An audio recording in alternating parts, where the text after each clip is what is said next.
Hi friends, నమస్తే. అందరూ ఎలా ఉన్నారు? బాగున్నారు కదా? ఈరోజైతే నాకు చాలా బాధేసింది. ఎందుకు బాధేసిందంటే, సోషల్ మీడియాలో చాలామంది ఆడవాళ్ళకి వేధింపులు ఉంటాయి, జాబులు చేసే దగ్గర వేధింపులు ఉంటాయి. నేను బెస్ట్ ఎగ్జాంపుల్ ఐఎమ్ ఆల్సో. నేను నా యూట్యూబ్లో లైవ్లు చేసేటప్పుడు ఎవరెవరో వచ్చి కాని వాళ్ళు వచ్చేసి కామెంట్స్ పెట్టేసి వెళ్ళిపోతుంటారు. Okay, not a problem. నేను కూడా అవి లైట్గా తీసుకునేదాన్ని. కానీ ఈరోజు నాకే ఒక సంఘటన జరిగిందనమాట. ఎవరికో నాకు తెలియదు, కానీ నా వాట్సాప్ నెంబర్ అంటూ దొరికింది. ఆ వాట్సాప్ నెంబర్కి డిఫరెంట్ 3 నెంబర్స్ నుండి కాల్స్, మెసేజెస్ వచ్చాయన్నమాట. నేను వెంటనే భయపడి ఆ మెసేజెస్ డిలీట్ చేసి అలాగే బ్లాక్ చేసేసాను అనమాట. అన్బ్లాక్ చేయలేదు, బ్లాక్ చేసేసాను.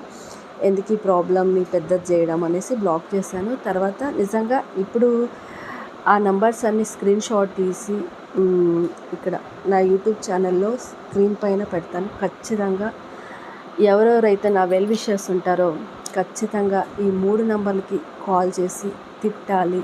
నిజంగా వాళ్ళు ఏమైనా వాళ్ళ అబ్బకి అమ్మకి కరెక్ట్ పుట్టిన నా కొడుకులైతే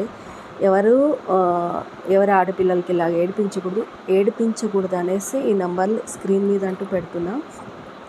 దొరికిండే వాళ్ళందరూ వాళ్ళకి కాల్ చేయాలి. ఎందుకు స్క్రీన్ పైన పెట్టడం? పోలీస్ కేసు పెట్టచ్చు కదా. ఆ పని కూడా చేస్తాను, వదిలిపెట్టేదంటూ లేదు.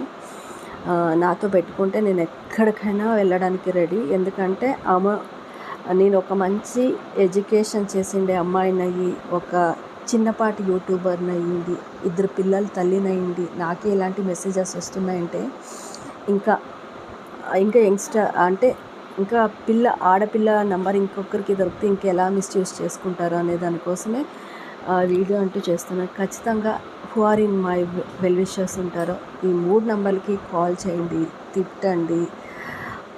వాళ్ళు కాల్ ఎత్తారనుకోండి, తిట్టండి.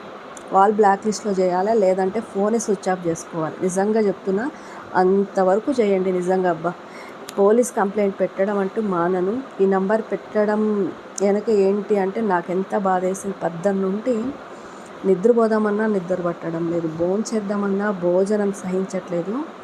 నా నంబర్ వాళ్ళకి ఎలా దొరికిందో నాకు తెలియదు, కానీ నేను ఏ చిన్న బిజినెస్ అంటే తెలుసు కదా, చీరల వ్యాపారము, యూట్యూబ్లో అలాంటివన్నీ చేస్తుండే. అలా కూడా నా నంబర్ దొరకదు. ఎట్లా దొరికిందో, ఫస్ట్ టైం నా 3 ఇయర్స్ జర్నీ, యూట్యూబ్ జర్నీలో ఫస్ట్ టైం నా నంబర్ తీసుకొని ఇలా మెసేజ్ చేయడం అంటూ జరిగింది. ప్లీజ్ స్క్రీన్ మీద ఆ నంబర్లు పెడతాను, ఖచ్చితంగా తిట్టండి. దొంగన కొడుకులారా, మీరు 3 అయిపోయారా. ఎవడు మీకు ఈ నంబర్ షేర్ చేశారో కానీ వాళ్ళ పేర్లన్నా చెప్పాలి, లేదంటే మీరన్నా సావాలి ఖచ్చితంగా.